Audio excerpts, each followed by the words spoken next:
بن کر خیال آیا کمال آیا غرور حوروں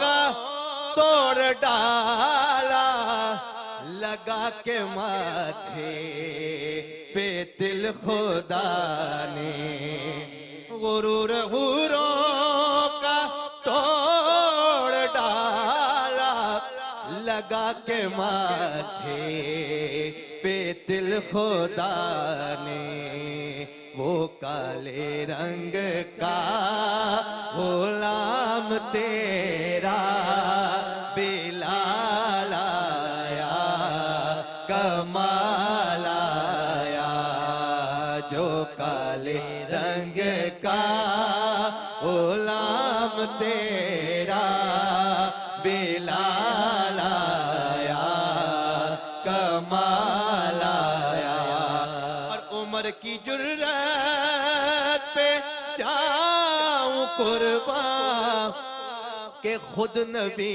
نے جیسے نوازا عمر کی جرات پہ جاؤں قربان کہ خود نبی نے جیسے خریدا عمر کے آنے سے کفر پر جو زوال آیا کمال آیا عمر کے آنے سے کفر پر جو زوال آیا کمال آیا اور نبی تو صائم سبھی ہے عالم ہے رتبے سب کے عظیم و بالا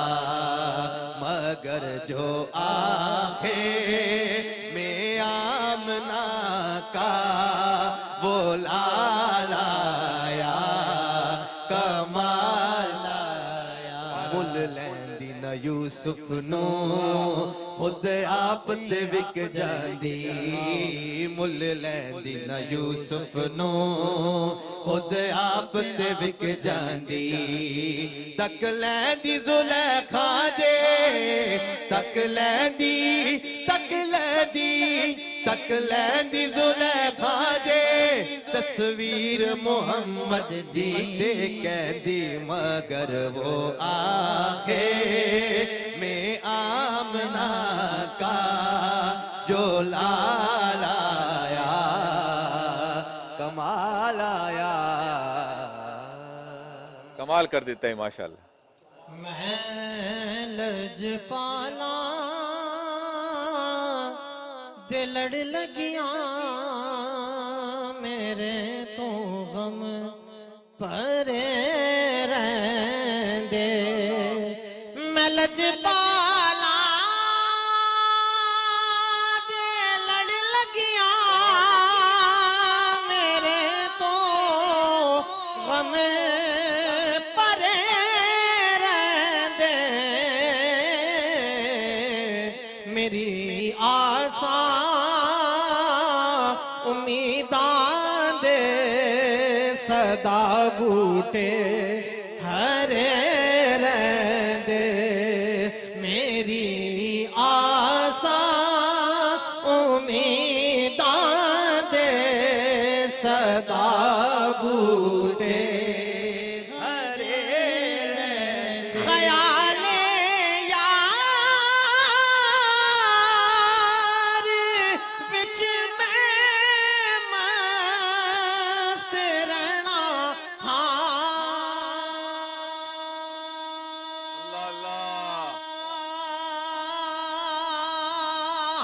دن راتی خیال یار وچ میں مست رہنا دن راتی میرے دل وچ سجن وسدا میرے دیدے گھرے رہندے میرے دل وچ سجن وسدا میرے دیدے گھرے رہندے دعا منگیا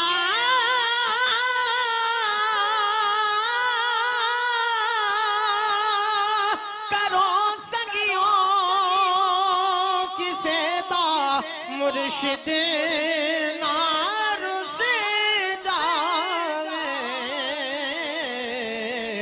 جنا دے پیر رس جاندے او جیوں دے بھی مرے رہندے نیازی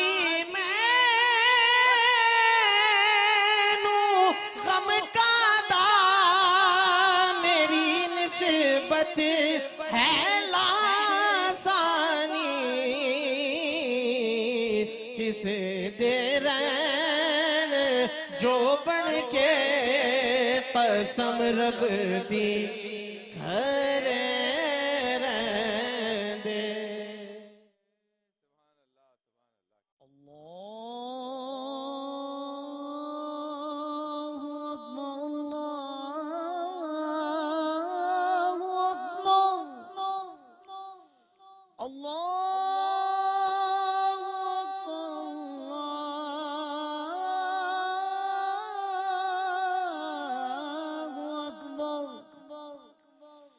أشهد أن لا إله إلا الله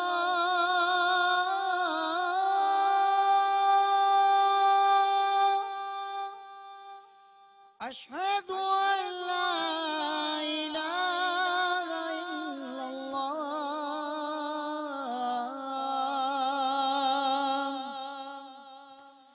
أشهد أن محمد رسول الله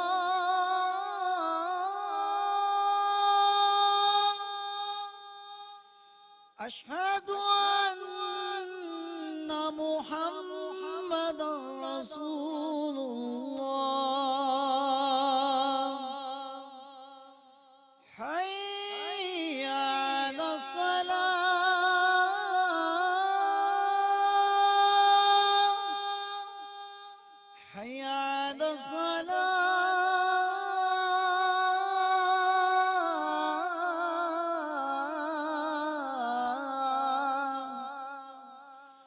حي على الفلاح حي على الفلاح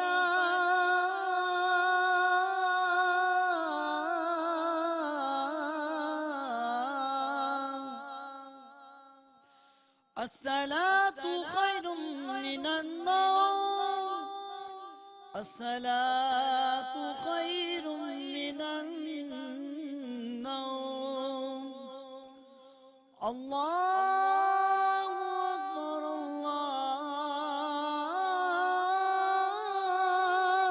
الله أكبر لا